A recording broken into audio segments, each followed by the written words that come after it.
Entonces, nada, voy a empezar a grabar. Bueno, primero que nada, discúlpenme todas las complicaciones del martes, pero bueno, ese día yo creo que estaba Mercurio en retrógrado porque de verdad, eh, o sea, todo conjugó en mi contra. Entonces, bueno, nada, espero que hoy pareciera todo estar yendo ya de por sí un poco más relajado, más tranquilo, sin tanto atropello. Entonces, la semana pasada comenzamos a ver lo que es la historia de la publicidad. Vimos cómo el surgimiento de distintos medios, pues, aquí alguien pregunta cómo recuperamos la clase. Bruno, lo que conversamos el jueves fue lo siguiente. Por ahora vamos a seguir en el mismo orden, martes y jueves. Si a mediados del semestre o hacia el final del semestre veo que estamos atrasados, entonces movemos alguna de las evaluaciones que están pautadas en módulo 7, porque yo las evaluaciones se las puse durante el horario de clase, ¿ok? Dado caso que tengamos que recuperar alguna clase, yo tomo alguna de esos dos huequitos de exámenes de módulo 7 y les pongo el examen durante el fin de semana, ¿ok?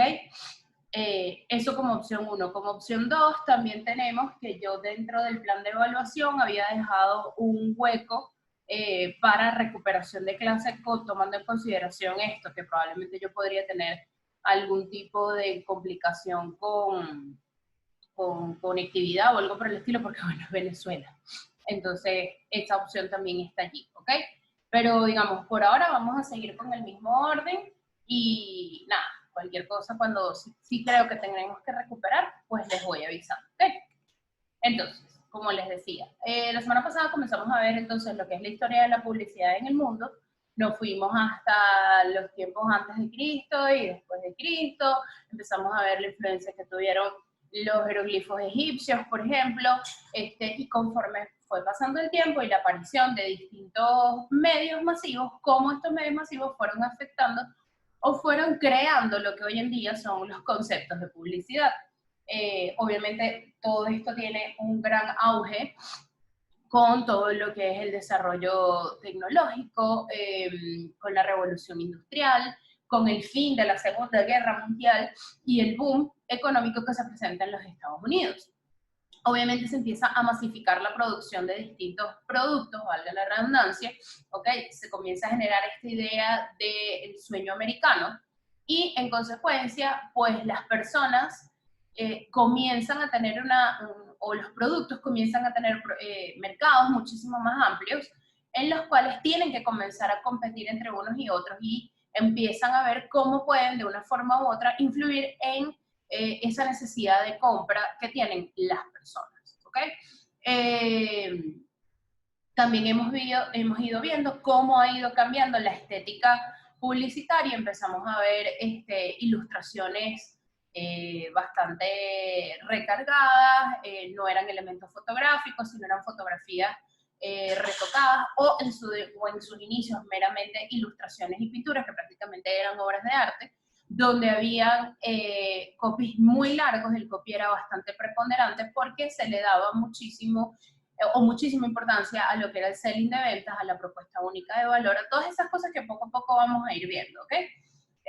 Hasta que llegamos al punto donde estamos ahorita, y entonces ya les voy a empezar a compartir pantalla.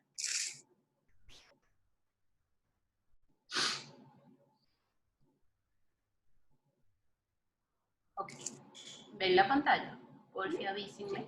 ¿Sí se ve? Ok, perfecto. Entonces, ya va. Chatear. Ok, cool, buenísimo. Vamos a ponerla.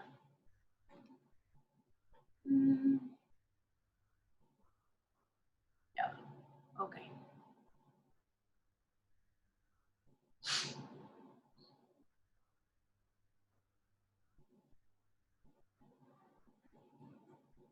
Ok, entonces, como les decía, estamos viendo cómo ha ido evolucionando un poco la estética publicitaria. Aquí todavía no hemos llegado a lo que conocemos como anuncios impresos de revista hoy, pero ya podemos ver que hubo un cambio interesante con relación a lo que habíamos visto anteriormente. Ciertamente siguen siendo mayoritariamente ilustrados o fotografías retocadas de forma tal que parece como más dibujos o pinturas, pero quizás el cambio más interesante acá es la importancia que se le está dando a los sellings de marca, ¿ok? Aquí ya no es un texto que te vende todas las propiedades. No sé si recuerdan que hubo uno de los primeros anuncios que yo les leí, hablaba sobre la importancia del café, y era todo un texto súper poético de cómo se vendía el café en los años 1600 más o menos. Entonces, aquí lo que estamos viendo es que ya hay frases más cortas, ya hay sellings de marca, que nos permiten entonces pues ir fijando de forma más fácil algún elemento de venta de una marca, ¿ok? Entonces, adicionalmente, aquí, todo un texto, nada de impacto, tal cual. Entonces, en 1941 aparece la televisión, ¿ok? Aparece la televisión como medio importante o relevante para la publicidad. El primer comercial se transmitió en Estados Unidos, vaya sorpresa, unos segundos antes de un juego de béisbol entre los Dodgers y los Phillies de Filadelfia, ¿ok? Fue para la compañía de relojes Bulova y duraba aproximadamente 10 segundos. Es muy, muy, muy corto. En su momento, Bulova pagó $9 por un espacio de 10 segundos en televisión nacional. ¿No se ha cambiado? Ya va. Me están diciendo por aquí que no ha cambiado la pantalla. Okay. De todas formas, igual les voy a... Ya va. Okay. Aquí... Okay. ¿Dónde sale? Ya, ok chicos. Aquí les estoy pasando. Igual también les voy a compartir la pantalla. ¿Dónde está? Zoom, aquí. Tum, tum, tum. Ok. Aquí les estoy poniendo un link donde van a poder ver el comercial de Bulova, pero igual yo lo voy a poner y les voy a compartir pantalla.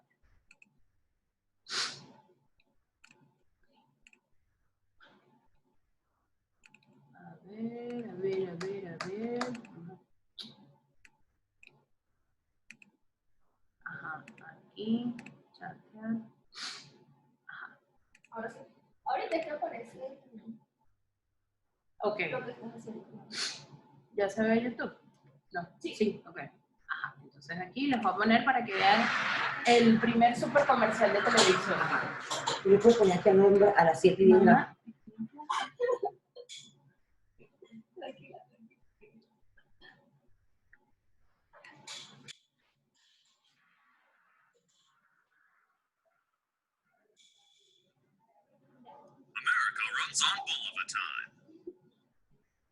Este fue el primer comercial de televisión. Se los voy a volver a poner porque de verdad es súper cortico. America runs on bull of a time.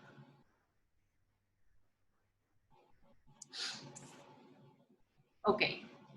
Entonces, ya eso es todo, 10 segundos, eso es lo que dura. Vamos a volver aquí a Zoom, ¿dónde está Zoom? Ok, entonces, view. Ok. Entonces, en ese momento, como les decía, Bulova pagó $9 por ese comercial de 10 segundos. Pero imagínense, era el primero que se veía en la televisión en el mundo y para más colmo, lo transmitieron durante uno de los juegos de la Serie Mundial. Entonces, obviamente, pues en ese momento la inversión era magnífica y los resultados, pues, lógicamente maravillosos, ¿no? Entonces,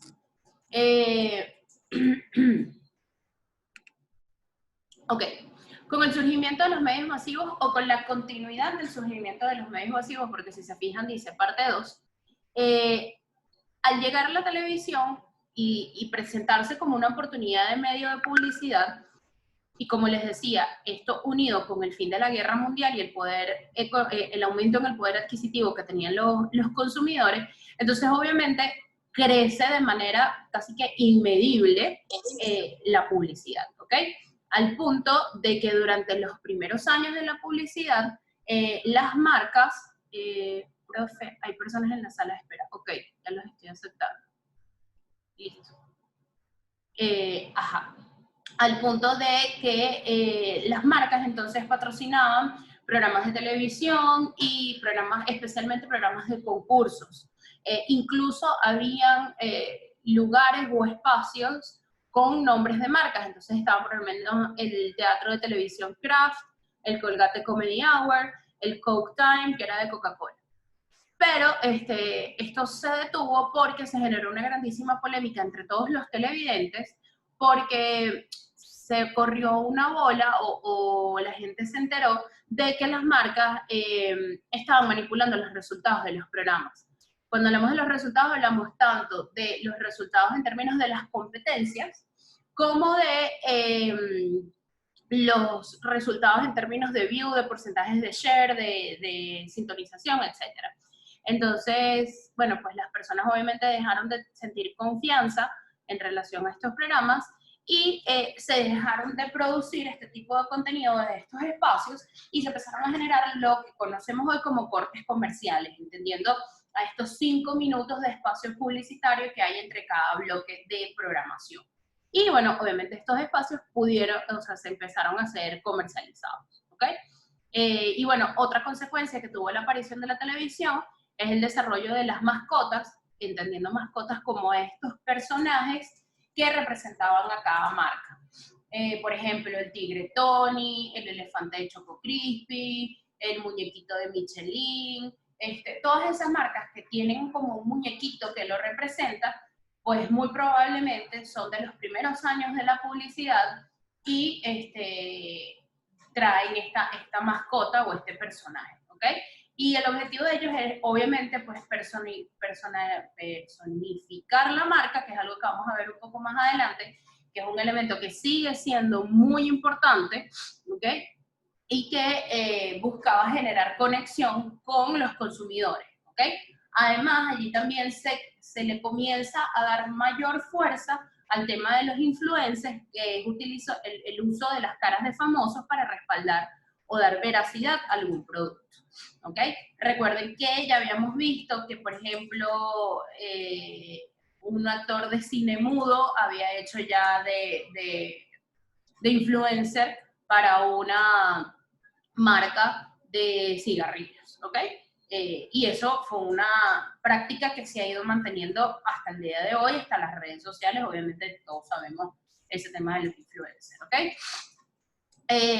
Pero aunque pareciera que el tema del uso de los influencers o el tema de las mascotas fueran como el epicentro de la publicidad, la verdad es que allí, como les decía, por el mismo boom económico y la proliferación de productos en el mercado, se entiende que el objetivo de la publicidad es el mismo objetivo que le vemos hoy en día, y es que las marcas lo que quieren es vender, ¿ok? Ajá. Luego, en 1943, aparece este póster que seguro muchos de ustedes ya lo han visto, que dice "We can do it" o "Podemos hacerlo", ¿ok? Este póster fue diseñado por J. Howard Miller para la Westinghouse Electric, que era algo así como una Oster, ¿ok? Era como una compañía que hacía electrodomésticos. Y el objetivo era mejorar las emociones o sea, esto era para efectos de comunicaciones internas, ¿ok? Estaban en momentos de guerra, los hombres estaban en los frentes de lucha y las mujeres eran las que estaban trabajando en las fábricas. Entonces, el objetivo de este afiche era mejorar las emociones de las trabajadoras en la compañía para llevarlas o ayudarlas o impulsarlas a trabajar más duro, ¿ok? Pero con el pasar del tiempo, esta pieza gráfica la redescubrieron en la década de los 80 y entonces allí cambia su significado o se le da un tinte más bien propagandístico y se convierte en un símbolo del feminismo, ¿ok? Pero en un principio, y esto es muy irónico, que la pieza gráfica que mayormente identifica el movimiento feminista o el movimiento igualitario en la sociedad hacia las mujeres es una pieza que se hizo para que las mujeres trabajaran como que más contentas en una fábrica haciendo lo que se consideraba que era trabajo de hombre. ¿Ok? En el año 55 se genera lo que viene a ser por muchísimos años un hito de la publicidad, que es el hombre Marlboro. Recuerden que la clase pasada les había dicho que los cigarrillos o la industria de los cigarrillos siempre habían sido como los pioneros en las técnicas publicitarias, ¿ok? Entonces, como que todas las innovaciones ellos las tuvieron. Entonces, en 1955, la agencia Leo Burnett, que también hoy existe a nivel mundial, desarrolla la primera campaña del vaquero Marlboro con la compañía Philip Morris. Philip Morris es como decir la Bigot, ¿ok? Philip Morris es la compañía que hacía Marlboro. El personaje, o digamos, entendiendo al hombre Marlboro, el vaquero Marlboro, que vendría a ser algo así como la catira regional o las chicas polar, por decirlo de alguna forma, se hizo muy popular desde el año 55 y aproximadamente hasta 1990. O sea, estamos hablando de 40 años aproximadamente de éxito de una campaña, ¿ok? Y el objetivo básicamente era cambiar el posicionamiento de los cigarrillos filtrados porque eran vistos como extremadamente femeninos. Entonces se desarrollaron distintas piezas con un vaquero muy masculino que hacía rodeo, que arriaba ganado, y que en sus momentos libres pues se fumaba un Marlboro. Para entonces darle ese aire de macho men, ¿no? Como que, bueno, pero si el hombre Marlboro, que es el epítome de la masculinidad, se fuma un Marlboro, que es un cigarrillo filtrado, pues yo también, ¿no? Y fíjense cómo hoy en día, gracias a movimientos o a técnicas publicitarias como esta, lo normal o lo común es fumar cigarrillos filtrados sin que nadie piense, ay, esto es de jeva o es de macho, ¿ok? En el año 56 comienza entonces, o se comienza a practicar algo que es muy importante y relevante para nosotros hoy en día, que es la segmentación de mercados, ¿ok?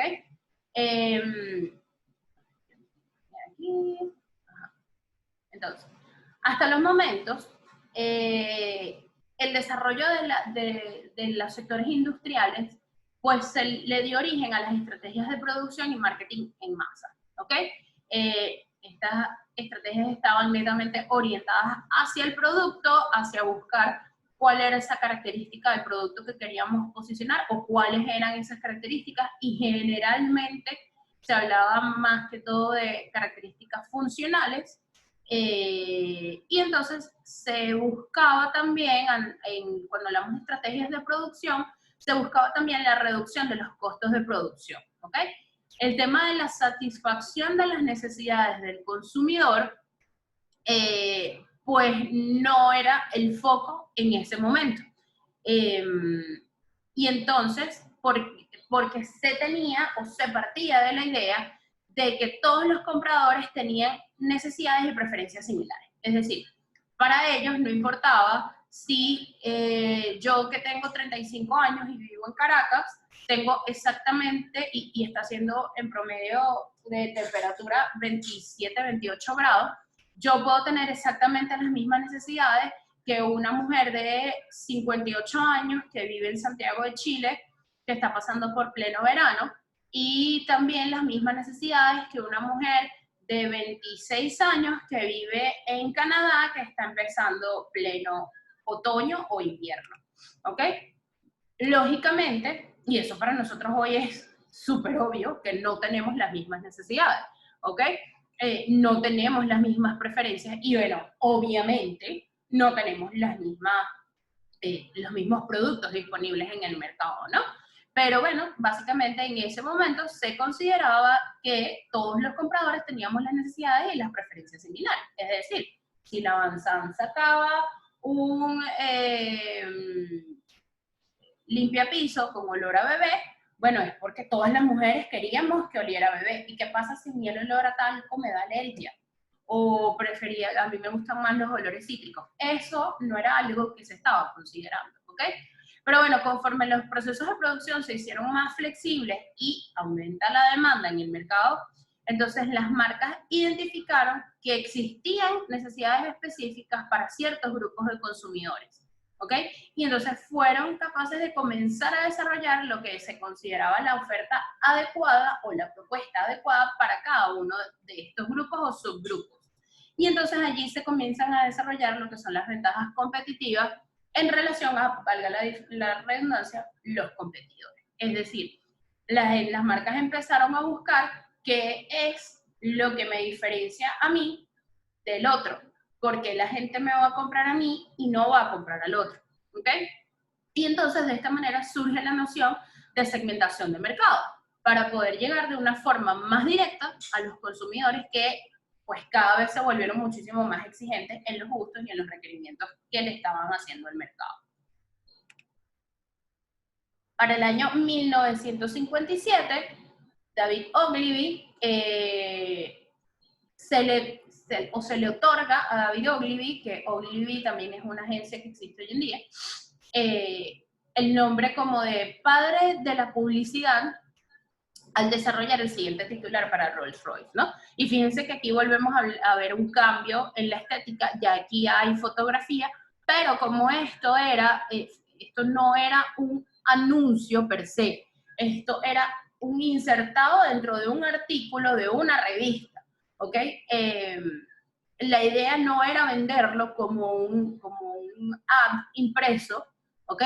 Sino venderlo como un artículo. Entonces, por eso se habla de que se le dio un titular y no un eslogan. El titular dice, a 60 millas por hora, el ruido más alto que escucharás, el ruido más alto en este nuevo Rolls Royce viene del reloj eléctrico. ¿Ok? Allí, obviamente, se habla de cómo se hizo, lo que se puede ver allí es cómo Ogilvy como compañía hizo un estudio de mercado, determinó que habían distintas quejas de parte de los conductores, de que había muchos ruidos en los carros. Bueno, yo no sé si ustedes se han montado en un carro viejo, pero eso siempre suena como una carcacha. Entonces, pues una de las cosas que buscó Ogilvy con este selling era hacerle entender a las personas que el carro estaba tan bien hecho y tan bien armado que podías ir volando, pero lo único que tú ibas a escuchar era el tic-tac del reloj eléctrico que tiene el carro, ¿ok? Para el año 58 se prohíbe lo que se considera como publicidad subliminal, ¿ok? Entendiendo esta como aquellos comerciales que contienen imágenes o mensajes que pasen por debajo del límite de la percepción. Se habla mucho de que si esto existía o si no existía, y mucha gente tiende a confundir la publicidad subliminal con la publicidad por emplazamiento, ¿ok?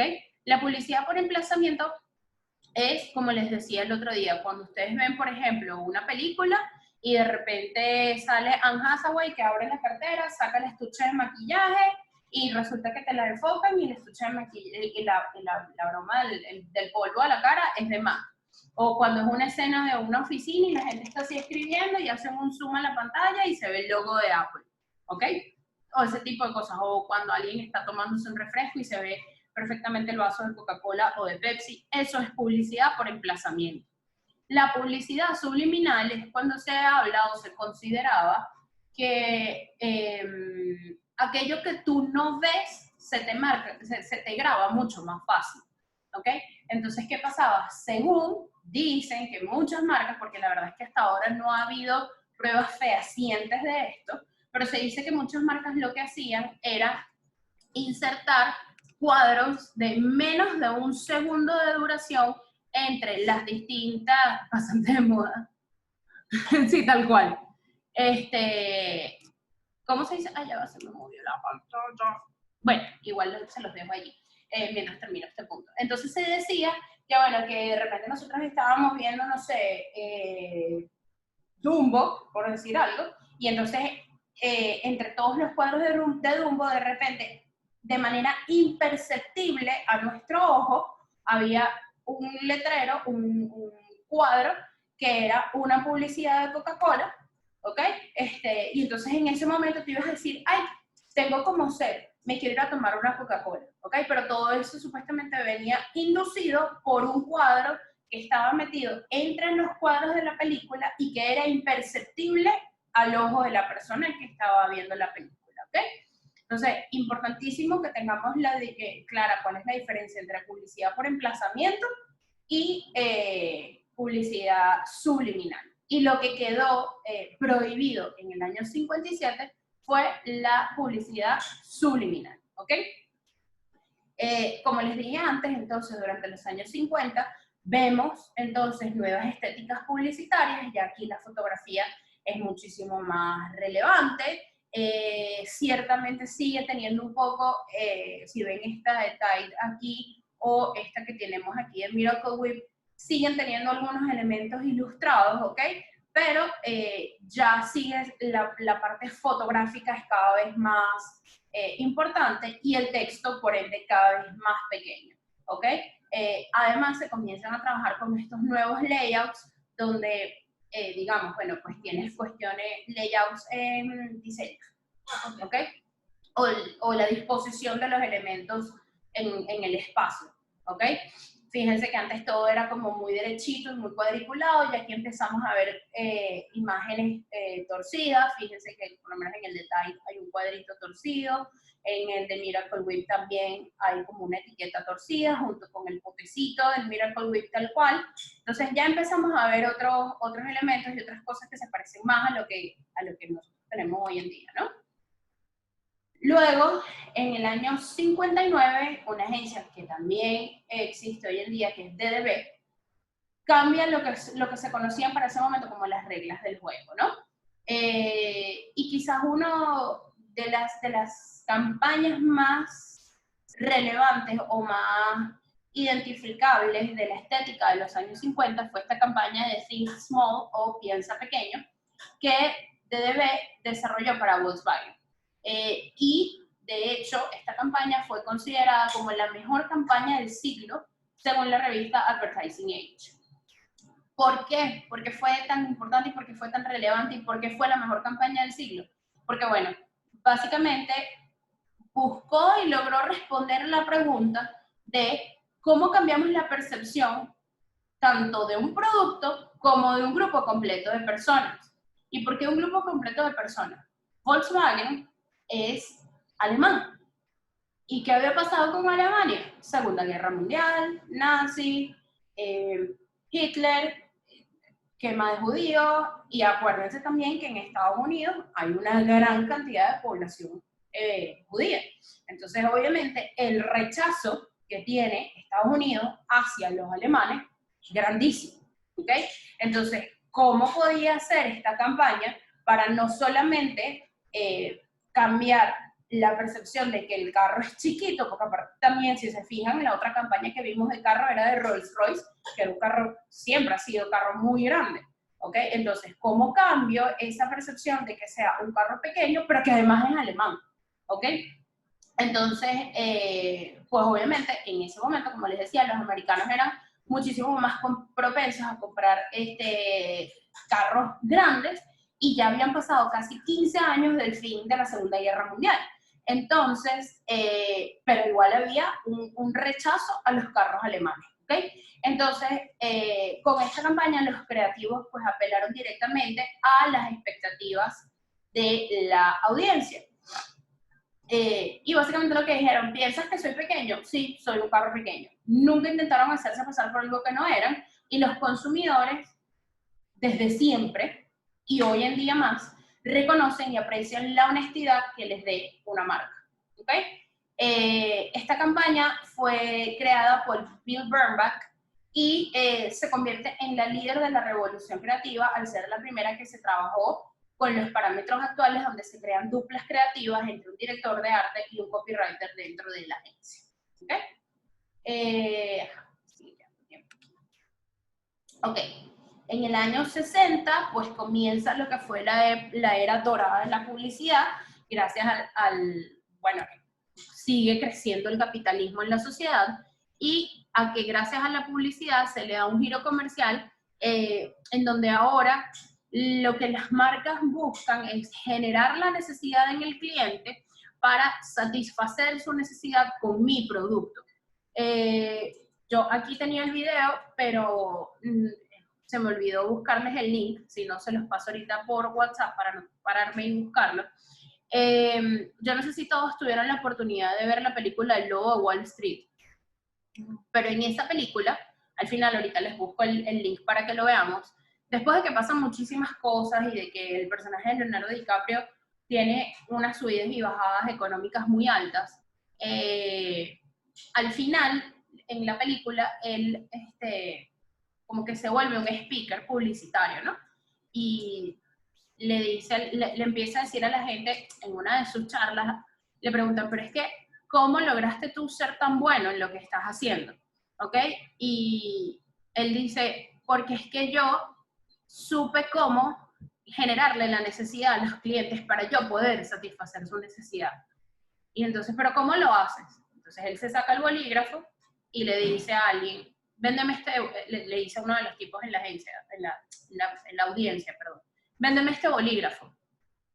Y entonces los tipos, bueno, este bolígrafo es, no, y el tipo le quita el bolígrafo y va y le dice al otro, véndeme este bolígrafo.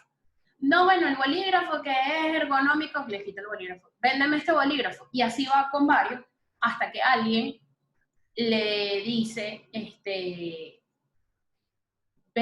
dice a otro, véndeme este bolígrafo. Y el tipo le dice, señor, disculpe, y le da una hoja de papel. ¿Me puede firmar este documento? Ah, es que no tengo bolígrafo. Le vendo mi bolígrafo, ¿ok? Él supo generarle la necesidad a las personas para que le compraran el producto, ¿ok? Ahorita yo les busco el link. Les busco el link y se las paso. Entonces, entonces, además, entre la década de los 50 y los 60 se comienza a generar el proceso de migración de los Estados Unidos, desde los pueblos más pequeños hacia las ciudades más grandes, ¿ok? Y esto, bueno, pues, obviamente trajo consigo el crecimiento de las ciudades, la demanda de productos citadinos como carros, televisores, línea blanca, línea marrón, ropa, accesorios, maquillajes. Entonces ya no vendemos un producto, sino que estamos vendiendo un estilo de vida, ¿ok? En el año 67, las mujeres empiezan a participar de manera muchísimo más activa en la publicidad. Quedan 2 minutos, sí. Déjame cerrar este punto y usan el mismo link, ¿ok? Para entrar, usan el mismo link. En el año 67, entonces, las mujeres se apoderan de la publicidad porque Mary Well funda Wells, Rich and Green, que fue una agencia de publicidad. Esto la convierte a ella en la primera presidenta de una agencia y que además tiene entre sus grandes logos la creación de la campaña I Love New York, que es ese logo que hemos visto toda nuestra vida y que todos siempre hemos querido, esa bendita franela que tiene el I, corazoncito, NY, y que aparte después casi todas las ciudades del mundo la han ido replicando. Bueno, esa campaña fue creada por la primera agencia de publicidad de una mujer. Entonces, aquí queda menos de 1 minuto. Utilicen el mismo link para entrar. Yo voy a ir conectando. Perdón, tengo alergia. No es coronavirus, por favor. Entonces, vayan usando el mismo link. Yo voy a conectar la computadora al enchufe y nos vemos en 2 minutos.